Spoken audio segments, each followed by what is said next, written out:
I'll just tell you briefly, my name's Kyle Vickoff. I'm a PhD candidate in English literature at the University of Maryland.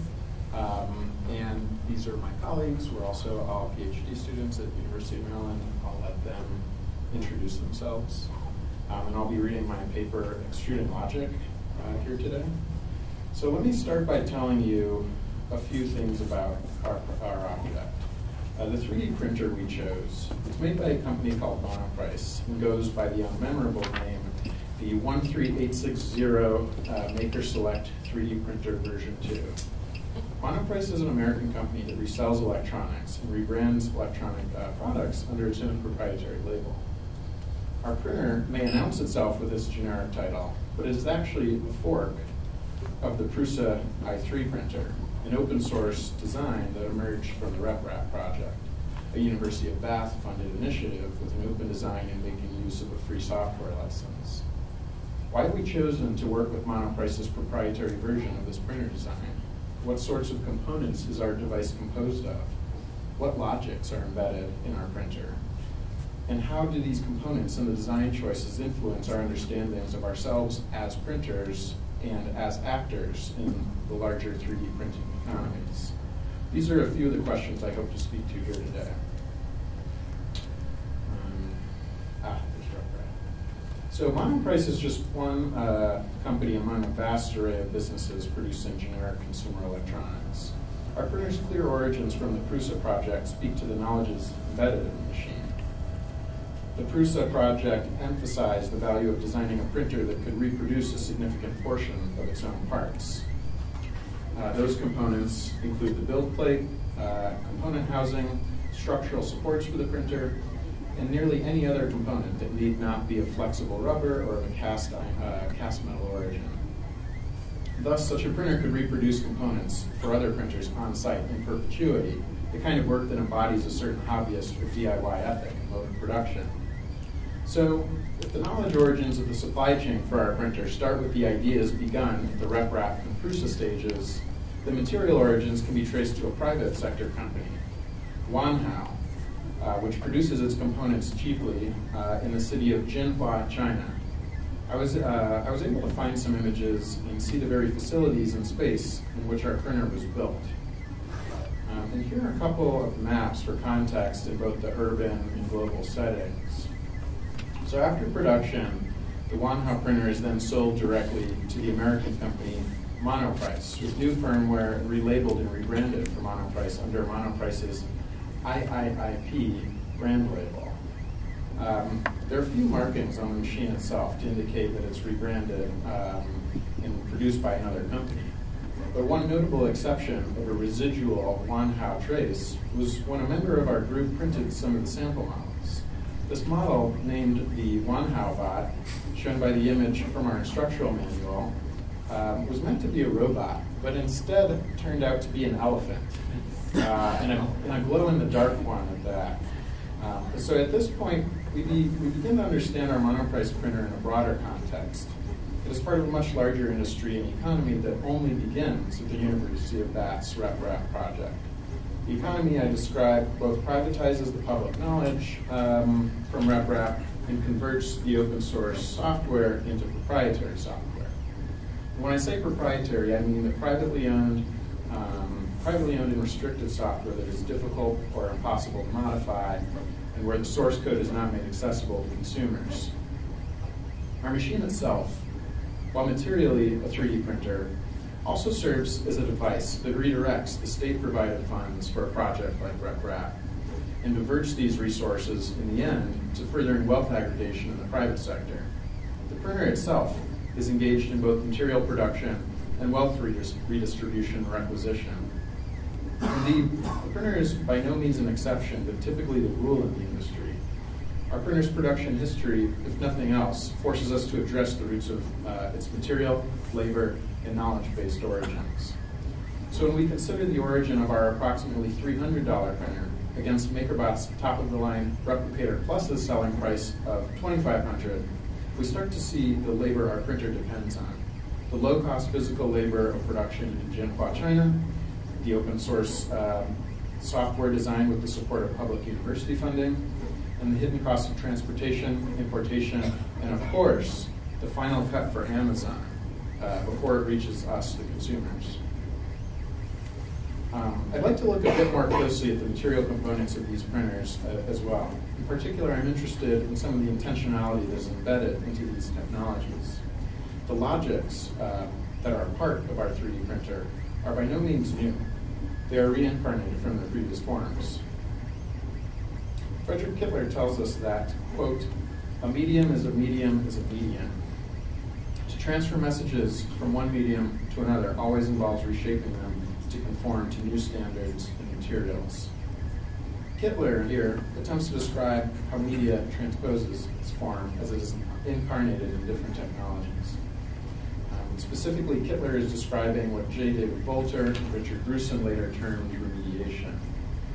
Kittler furthers his explanation, refuting the notion that media are translated across technological eras, instead describing them as transposing themselves and reshaping themselves to meet the affordances of technology.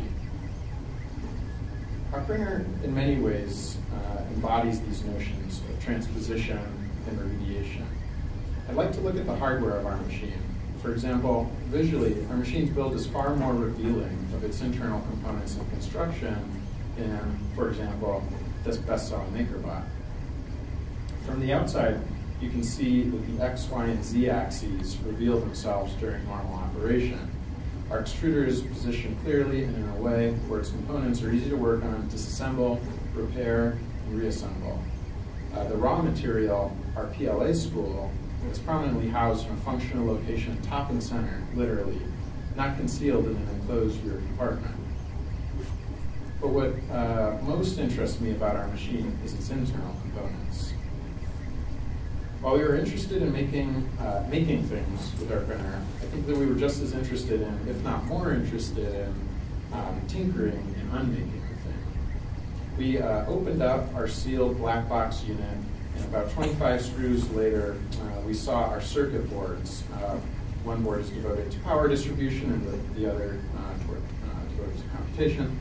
So we examined each of our components, our power connections, as well as the access points for the individual control cables for each of the X, Y, and Z axes, which all became clear and comprehensible relatively, at least before our eyes.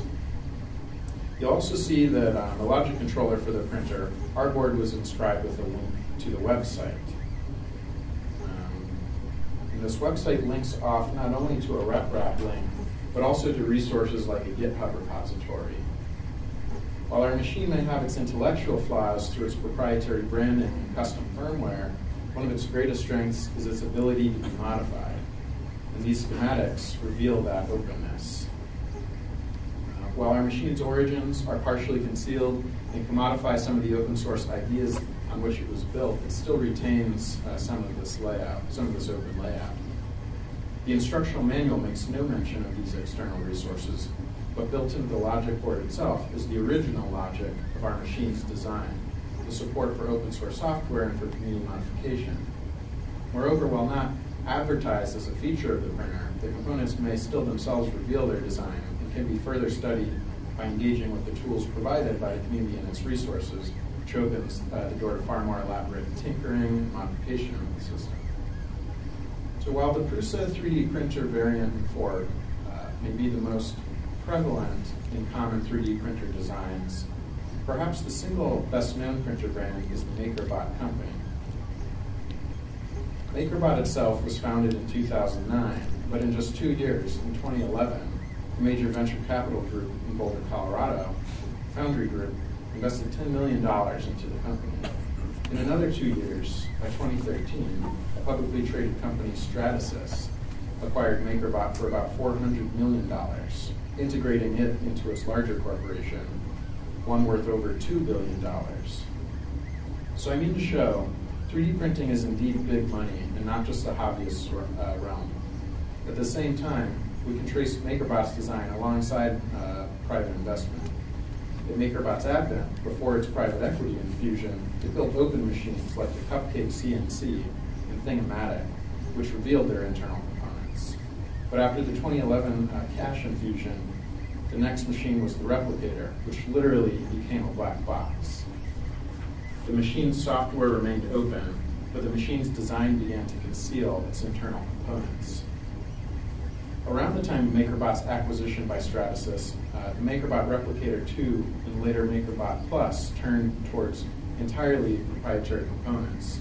In a blog post on the MakerBot website, one of the original creators, Bree Pettis, describes that they would be shifting from an open source approach to a proprietary mode of developing the physical components of the machine and the graphical user interface. In a 3D printer, that means everything. Pettis describes the company's motivation. They want to prevent cloning of their technology. Pettis' exact words are, quote, "It allows us to clearly speak one of the unspoken rules of open source hardware, specifically the one that states, cloning ain't cool," end quote.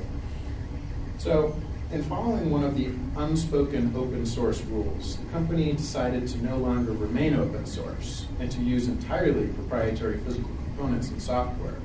Cool, right? More recently, the company has further concealed the internal components of their next generation of machines and has even filed for some patents for community-developed modifications of the machine that were posted online. So earlier I mentioned the term black box.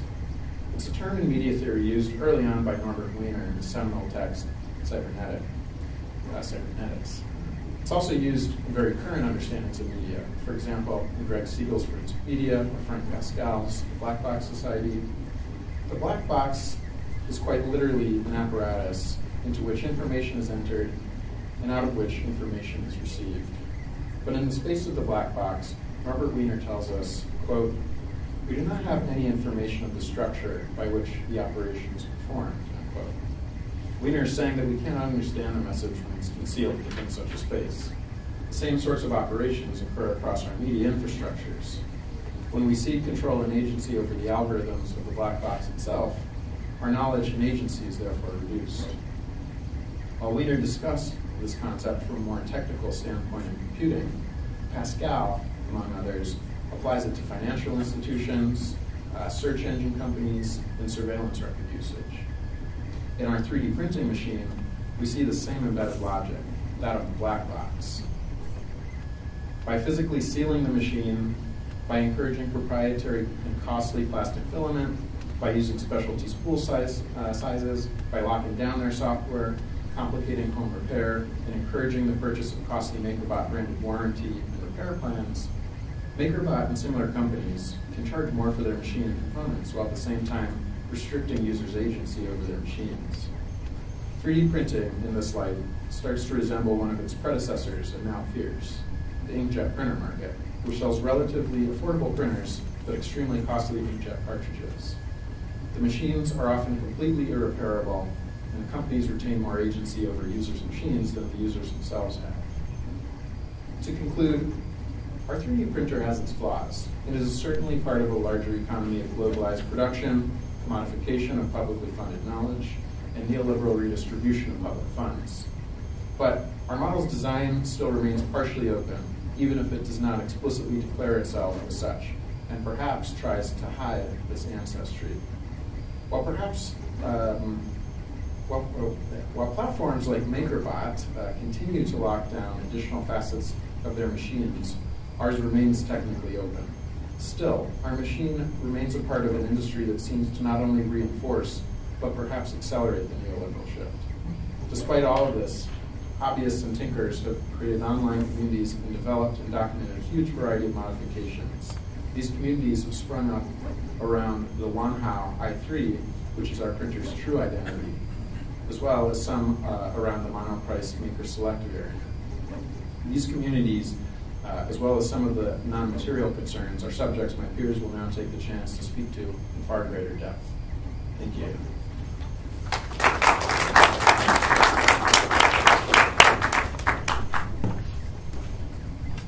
While Setsuko is getting set up with her presentation, we should say also that, as you've probably noticed, we have our printer printing live during this panel. You are welcome to come and take a look at it.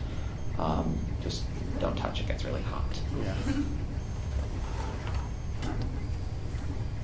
Hi, Hi, my name is Tetsuko Yokoyama. I'm second year PhD student at Department of English at University of Maryland. Prior to coming to Maryland, I did my master's in information science, which is library science and archival studies, so that shapes my way of thinking. Now, today's presentation is titled Human Software in Thingiverse. Following Kyle's analysis of 3D printing hardware, I'd like now to probe into the examination of 3D printing software.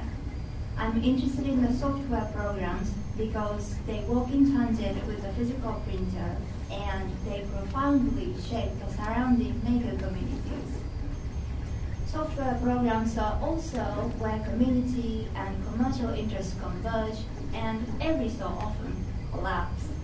As such, my take on the critical unmaking refers to the moment of tension, the moment when makers find themselves being reduced to a cog of late capitalism or an edge in the object-oriented world of 3D printing. Unaccountable software. 123D Design is one of the many free CAD programs provided by Autodesk, and it has been a popular choice among makers. Or it was, until Autodesk recently announced their plan to withdraw the program on March 31st, 2017. Autodesk now recommends 123D users to shift to Fusion 360 with the annual $300 licensing fee, unless you are using the software for educational purposes, in which case you must sign up with the .edu email account. Autodesk's online Q&A forum bears witness of the user outcries, particularly from those who developed their entire curricula based on the 123D program. Quote, I spent two and a half years teaching people how to use the 123D design and making tutorial videos that have received tens of thousands views. Well, similar sentiment is also noted on Reddit under a thread with the self-explanatory title, 123D design is gone tonight at midnight, not an April Fool's joke. Autodesk seems to have assumed that this transition would have little impact on the users and suggested, in what I think is a patronizing tone, that users better get on board with new training. In anticipating inquiries from the users, Autodesk provided a list of recommendations. Don't worry, we'll have great products for you to transition to. Here are links to some product information and training if you want to start exploring today. Autodesk showed no hint of regret for users needing to forgo their conditioned skill set. This kind of indifference strikes me as most defeating since it unveils the inherent power structure between the users and the software companies. The sense of betrayal is looming, especially when the celebratory, if not liberatory, rhetoric surrounding maker communities assures that you can make almost anything. One of the Reddit's since deleted comments bitterly articulates the woes of makers. In response to a comment suggesting makers shift to Fusion 360 a la Autodesk's suggestion, Perils of live demos, no. Your solution to... All right, we just shut it off. That's the only way we can stop it. There's no pause button whatsoever. It's really, intuitive. So this Reddit comments is talking how software companies screws us over. Your solution to Autodesk yanking support for proprietary CAD tool is to tell people to use a different proprietary CAD tool from Autodesk? What's the bit about the definition of insanity again? Folks, no, they did it before, they will do it again. If you bet on the eternal generosity of corporate America for your tool choices, you will be burned every time. Either pay for it or use free software. This junkieware Autodesk is the pusher. Nonsense will only lead to tears. The ephemera. Though the Autodesk's incident appears as an archivist's worst nightmare, Alex Wall in his 2013 Technology Watch report notes a commonly short life cycle of proprietary CAD programs.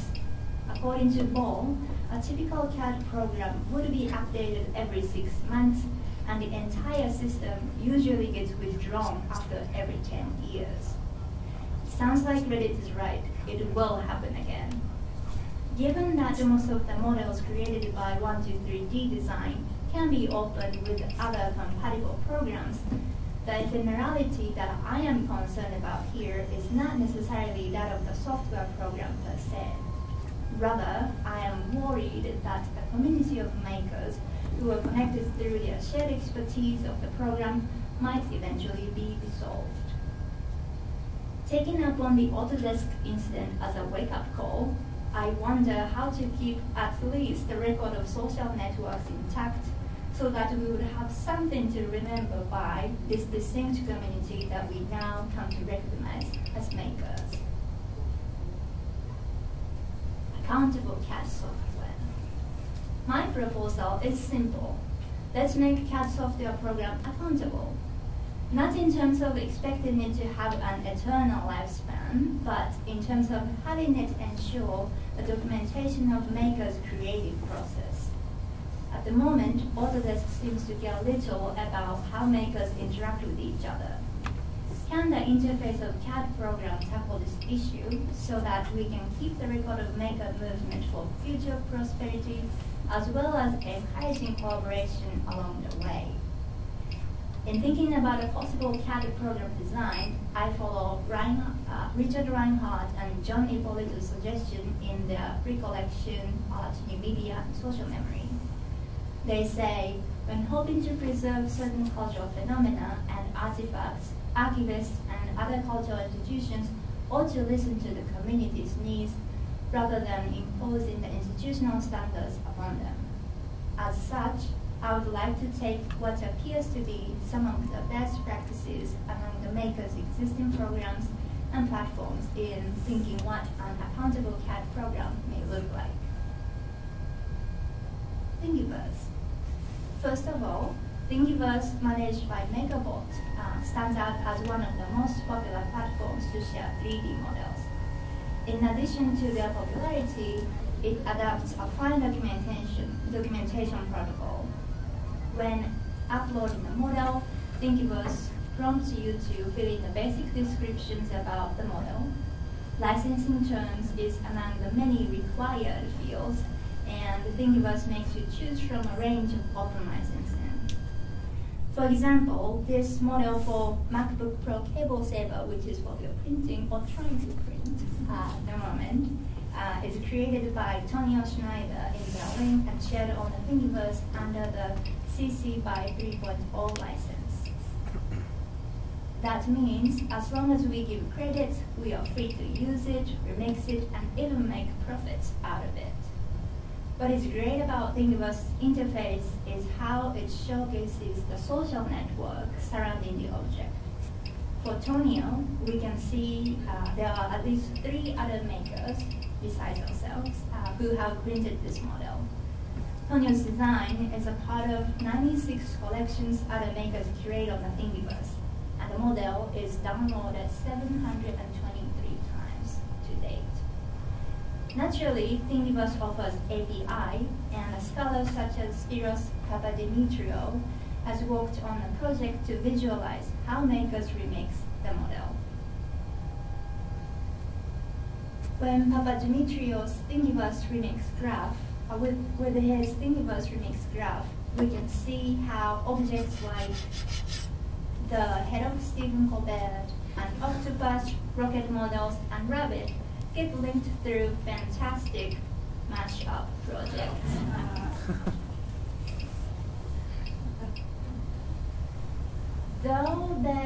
Though I speculate the platform is too big to fail the community, there's nothing guaranteed, as we have learned from the 123D design incident.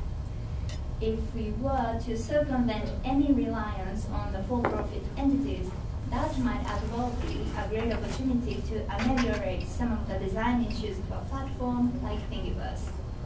Currently, all of the interesting information about the edges, that is, traces of human activities involved in exchange and the remix of object nodes, are highly dependent on the Thingiverse interface, which means once the individual CAD files get divorced from the Thingiverse, it retains little information about the licensing terms, let alone the name of the author or how the 3D model came to be. As I speculate CAD files to remain indispensable for file sharing, I'd like to see how the pieces of information collected through Thingiverse interface might instead be embedded into the CAD file itself. As a consequence of my busted maker social bubble of 123D design, I come to learn open access CAD programs that have little to do with Autodesk. For the purpose of this presentation, I think the interface design of Onshape warrants our attention. Onshape. Onshape is a cloud-based 3D CAD platform that is designed to facilitate collaboration. While the need of constant access to the internet can be a potential obstacle, its automatic saving function ensures every tweak and version to be recorded. If you're familiar with the GitHub repository, Onshape adapts a similar design indicating collaborative efforts through the versioning history. That means you can actually see how an octopus branch and a rabbit branch stem out of the main branch ahead of Stephen Complet. Of course, Onshape adapts a linear representation, and the treeform visualization fails to capture the dynamic mashups that occur among makers. On the other hand, one of the advantages of keeping the versioning history is to record the exact step of tinkering, which I found to be more complex than simply putting together two object files, as my failed attempt suggests. Onshape also allows documentation of each part, so in theory, such feature can be used to give credit to every maker involved in the creation. Lastly, Onshape keeps separate files in a bundle and thus avoids the need of extra documentation indicating how each part of the object relates to one another, making it easy for the archivists and for the future generations. So, Thingiverse plus Onshape Thingiape. This is a name that's not going to fly, but I tried. To reiterate, a software program that combines Thingiverse encouragement remixing and Onshape's versioning control, just as how makers remix existing models, appears to me as a good candidate platform, both for nurturing the existing maker communities and for keeping the records of how makers collectively do the making. It might be a matter of time that MakerBot purchases a CAD software company to launch such an all-in-one place service in conjunction with the Thingiverse. But I would like to see a non-profit organization tackle the challenge of documenting the ephemeral, the maker communities, and their makings. Thank you.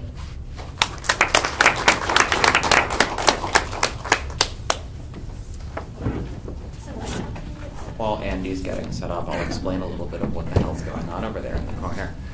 So, as Setsuko noted, we were printing a couple of these little cable savers. In order to time it out properly, we were having it print 2 at a time. And in order to time that out properly, we were having it print one full cable saver and then move over and then print another one. We got this successfully to work when we were demoing this down in Maryland yesterday.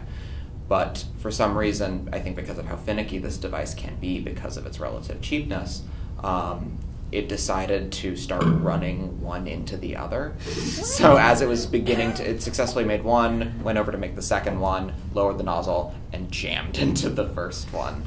I figured instead of you having to watch me tinker in the corner, turning off and on again, trying to decide whether I should run this one again or run a different file, decided to turn it off for now. So, live demo. Andy? Thanks. So I'm Andy. I'm a second-year PhD student in the English department at Maryland. So I'm talking about planned obsolescence and 3D printing, repair, and being a maker. So for my part here on the panel, I want to talk a little bit more about our 3D printer and how both its design flaws and affordances engage with conversations on intellectual property, planned obsolescence, and the right to repair. My journey begins with an exploration of the 3D printing subreddit forum for makers to share information on purchases, photos of objects made, and of greatest interest to me, modifications for the printer. So on the subreddit, the Monoprice Maker Select version 2, the printer we ended up buying, has been identified as one of the most popular 3D printers used in the community. Turns out that the price is right, it prints pretty well for what you're paying for it, and it mostly works. So it's a common choice for hobbyists, but it also has a few well-known drawbacks. The most notable of the problems identified for the printer is the power connector for the build plate. So because the Melzi board, which is essentially the motherboard, is not rated for the current that passes through, it's susceptible to burnout, possibly even catching on fire. In a buyer's guide, a moderator advises using PLA because of the lower required heat, and either sending the build plate to lower temperatures or just avoiding warming it up. But then another user, Trilliana, responds that burnout is still inevitable because the build plate draws full power regardless of the settings. I'll also note here that I came across another suggestion that rather than being an issue with the current or being unable to handle the current, it's actually a problem of resistance that leads to the heat damage on the board. Don't actually know which is the correct answer, so I thought I'd cite them both just in case. Interestingly, stories of fires are quite common on the 3D printing subreddit. As recently as early February, there was a new post about a power connector fire. A couple of users suggested actually removing the Monoprice Maker Select from the monthly buyer's guide megathread until the printer was updated to deal with the power issue. However, the Maker Select remains on March and April's guides. So a recent refresh is reported to relieve the problem, but as has been pointed out, that supply has been mixed with the previous version 2 model, so recent purchasers of the printer, such as our group, still face the possibility of owning a defective product. Concerns over the dangers associated with certain 3D printer control boards are perhaps superseded by the DIY, DIWO, do-it-yourself, do-it-with-others ethic of the community. Many Monoprice users recommend upgrading to a higher quality MOSFET or RAMS board. Plenty of guides exist for replacing the original hardware with a superior power module or rep shield. This commitment to personal maintenance extends beyond fixing device-breaking problems. Unsurprisingly, there has been much work done to upgrade the base printer with modifications improving upon its design. Adding, of course, to the coolness factor of all, these design fixes are made by the 3D printer itself. So on the site 3D Printer Wiki, there's a page dedicated to mods for the Wanhao Duplicator i3.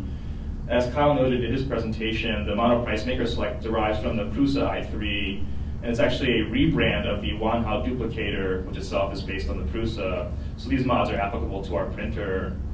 There are a variety of mods. One popular mod is the, I forgot a few photos here. This is the blackened power connector. That's a scene after there's a fire. Overheated.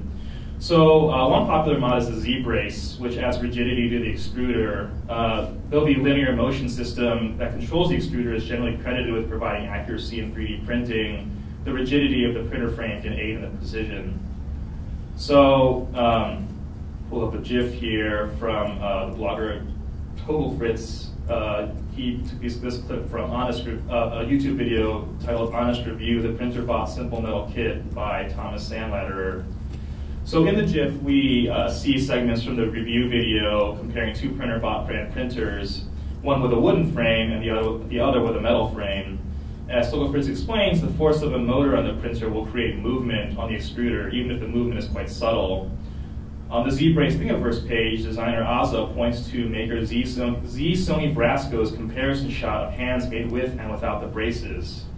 So as can be seen on the image, the striation on the hand on the right side of the photo is less visible than in its counterpart. There are a multitude of mods identified as essential by Maker Select users. Spring retainers for ease and adjustments to the build plate, a new fan duct, and replacement bearing blocks to prevent the belt from rubbing on the block. Unfortunately, time didn't allow for me to make these mods. I got started on experimenting with the printer myself at a late stage, and then it turned out I needed over 14 continuous hours to print all the parts needed for the Z braces. Given the potential technical issues, that is to say, fire, I didn't want to leave the printer unattended overnight, especially because we housed the printer in the Maryland Institute for Technology and the Humanities, MITH. And if I burned down MITH, I most certainly would not be standing here in front of you all right now. I did have just enough time, however, to make this very humble Allen wrench holder, which itself took an hour and a half to print. You can find it over there later. So what if I had burned MITH down? While I am the obvious culprit, I might try to introduce some ambiguity by pointing fingers at other parties. A recent report by the ALA on best practices regarding hosting of 3D printers suggested the potential liability of the host library for the actions of the user. Do we lay the blame at the feet of the person doing the printing, the designer of the model, the manufacturer of the printer, or perhaps even the library itself for the access it gives to the printer? These questions bring to the fore both how we understand the responsibilities of the relevant stakeholders, as well as the rights we have as users, as makers, and as consumers. Delving into the world of 3D printing mods has been a particularly interesting part of this project for me, as it suggests that the great possibilities this device holds. Naturally, the introduction of a consumer product that has the capacity to make physical objects limited perhaps only by our imaginations has led to equal parts excitement and concern. The topic of intellectual property has been raised quite often, given the many opportunities made possible to infringe upon patented inventions or copyrights. While safe harbor provisions of the DMCA permit sites like Thingiverse to post potentially infringing materials so long as they make it clear they will comply with requests from copyright holders to take them down, 3D printing doesn't fit quite so easily into the regime of intellectual property law when it comes to maintenance and repair. So this symposium is centered around the idea of digital ephemera, concept made ubiquitous by planned obsolescence. 3D printers are no more secure from that design strategy than any other digital artifact. The model price Maker Select V2 that we have here has already been displaced by the Maker Select Plus, an upgraded model that boasts an integrated power supply and a touchscreen, always a key ingredient in demonstrating one's place on the cutting edge. This is certainly proven out when compared to the control knob we have on our box there, a design that reminds us of older analog technologies. Yet our modest 3D printer here works to resist the capitalistic logic of planned obsolescence. As you might have gathered, the upgrade components can all be found for free on Thingiverse, all licensed under Creative Commons. Though the 3D printer can't make a new power module, the part can easily be found on Amazon, eBay, or any variety of enthusiast websites. So in this presentation, Kyle brought up the RepRap project, short for Replicating Rapid Prototyper, aiming to create conditions under which makers can build 3D printers with as few resources as possible. The designs are available under a free software license. The RepRap wiki has buyer's guides and build manuals for 8 different RepRap machines. Beyond the capacity of the machines to forestall planned obsolescence, we see here an ethic of making that seeks to circumvent values of private ownership. This is an integral counter-movement, particularly in a moment in which legislators are starting to question the artificial restrictions placed on consumers seeking to repair broken equipment. Several state legislatures have tried to introduce right to repair bills requiring manufacturers to sell replacement parts to independent repair shops as well as individual consumers. Diagnostic manuals would be made open source, and repair professionals would also be allowed to run software locks to restore electronic devices to factory settings. Nebraska state legislature led the charge recently with its Fair Repair Bill, LB 67. The issue was, in large part, spurred on by farmers seeking to fix their John Deere tractors by themselves. However, because the bill also dealt with electronics repair, it has attracted significant attention from tech companies like Apple. Lobbying ultimately led to the bill stalling out in Nebraska, and similar efforts in Minnesota and Tennessee have also been defeated or deferred. However, there are still 8 other states considering their own versions of the bill. These legal efforts point to the complexities of digital objects. When do we own the products we buy, and when are we merely leasing them? This question perhaps felt more ambiguous when referring to things that existed only as bits, such as the music or games we purchase through digital distribution platforms such as iTunes or Steam. However, when the software is part of a larger physical mechanism, one that ultimately has a singular purpose, the answer seems quite clear. After all, how do you misuse a tractor with hacked software? As these things go, people have already found workarounds. According to a recent report from Vice Motherboard's Jason Kobler, farmers are resorting to Ukrainian firmware to crack their tractor software. Licensed key generators and reverse engineered cables allow them to bypass security locks put in place by John Deere. It's in this hacking that I bring my discussion of 3D printing back into the fold. Here, the farmers have reclaimed their status as makers, transgressing the imposed limits of their devices, perhaps opening the possibility of making something new with their tractors, perhaps something better, something more reliable, more stable. If the risk of burning down a building wasn't feasible for me or my group, perhaps we may want to forego using the Maker Select version 2 and set our sights on a newer, shinier model. We may be justified in our safety considerations, yet we would also be returning to a way of thinking that follows the mass production model of consumption, ultimately shaping us back into consumers rather than makers. Thanks, that's all. But that's all to say that we should, in fact, burn down myth. Thank you.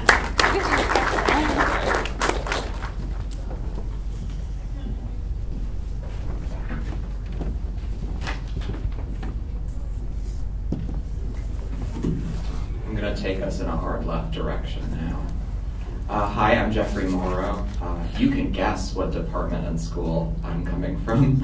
A PhD candidate at the University of Maryland as well. If you participate in the hellscape that is Twitter, that is my handle, feel free to tweet along. So this is a talk called Vaporware, or the Odors of 3D Printing. So when I initially, and can everyone hear me? Everything's great? Okay, awesome.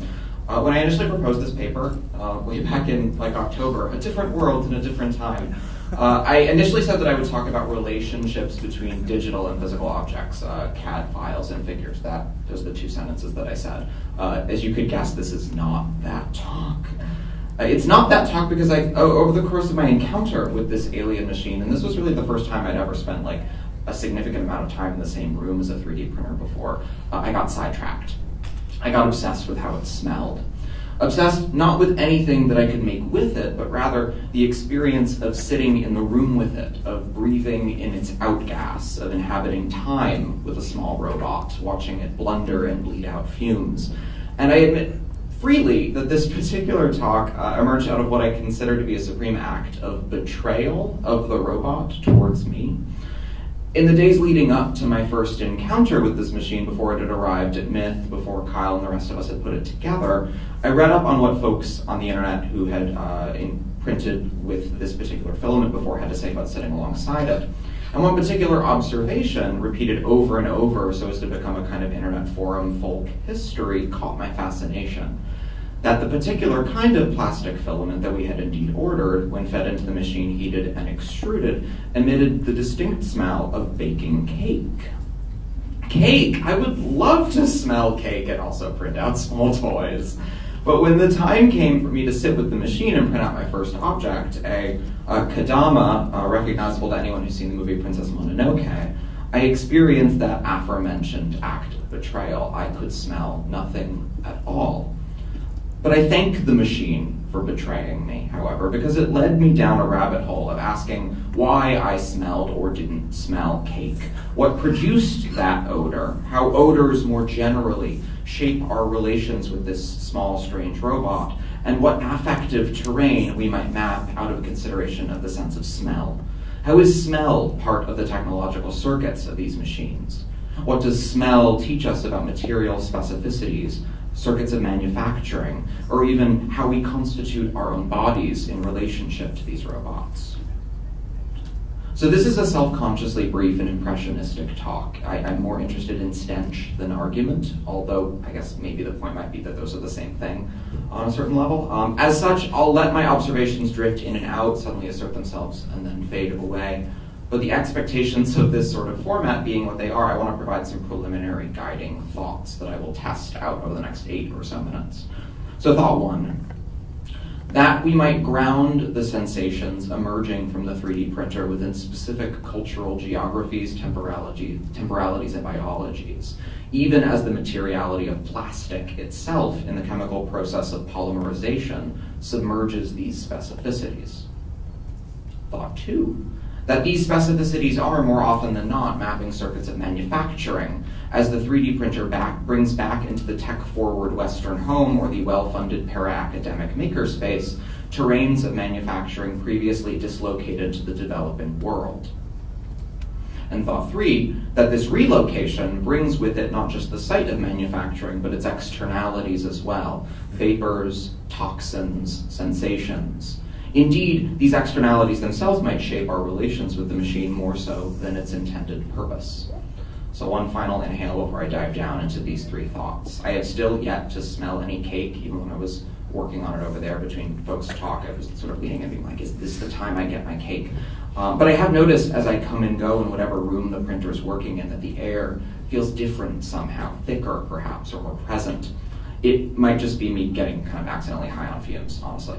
But regardless, I hope you'll indulge me in what is by no means not the last bad pun in this talk as I follow my nose. So first, let's talk about plastic. The odor of a 3D printer has little to do with the machine itself and everything to do with the material that one feeds into it. In 3D printing parlance, this is filament, named for its extruded noodly shape. One can make filament out of almost anything, including wood or food, if you mix enough plastic with it, although you wouldn't want to do that with the food, obviously. One can make filament, I just said that sentence. Typical printers, and like ours, work with the familiar stuff of 21st century manufacturing, metal and plastic. Mostly the latter, as plastic's pliable at lower, safer temperatures, although after Andy's talk, maybe we can make this baby sing. There are a dizzying array of plastics available for commercial use with these printers, but you'll generally see options cluster around 2 materials: acrylonitrile butadiene styrene, which, yes, I had to rehearse that, or ABS, and polylactic acid, or PLA. Each has a number of comparative affordances. ABS is more common, tougher, and easier to print, while PLA is cheaper, biodegradable, and maintains a higher color vibrancy. But when our team chose which plastic we wanted to use, we went with PLA for a very simple distinction. ABS smells absolutely wretched, and PLA smells like cake. But of course, there were other factors as well, mostly having to do with the ease of use in a low-end printer like ours. But our purchasing decisions, I want to point out, were in no small part shaped by questions of sensation as much as mechanics. Smell, as we know from biology class, is a chemical act. All our senses are fundamentally physical, not virtual operations, although they do go through a fair amount of neural post-processing. Light strikes a photoreceptor in your retina. Expanding and contracting distances between air particles vibrate the tympanum in your ear. Smell and taste are no different. Actual particles of material have to enter your body, transgress a boundary, as queer theorists like Melchan and Alexa Shotwell remind us, and latch onto receptors, bind them, materially change them, which in turn stimulates nerves in such a fashion as to create sensations we call absolutely wretched or cake. PLA gets to smell nice because it's fundamentally organic in a way that ABS, being petroleum derived, isn't. That's not to say that organic is nice and petroleum isn't, but it sort of gets you thinking about the kinds of relations that we're sort of pre-programmed to have with these kinds of materials. Polylactic acid, true to its name, is polymerized lactic acid, which we can get from all sorts of materials. Indeed, manufacturing processes around the globe vary widely in the extraction and processing of PLA. Here in the West, we tend to make PLA with cornstarch. Other countries make it from local ingredients like bamboo, or tapioca root, or sugarcane. It is out of these variegated manufacturing processes that I situate a geographical and material specificity to PLA. So to follow this scent further, while the manufacturing process for PLA bespeaks local topographies, it would be bad science to claim that the end product bears measurable traces as such that I can point to that and say, like, that's tapioca plastic.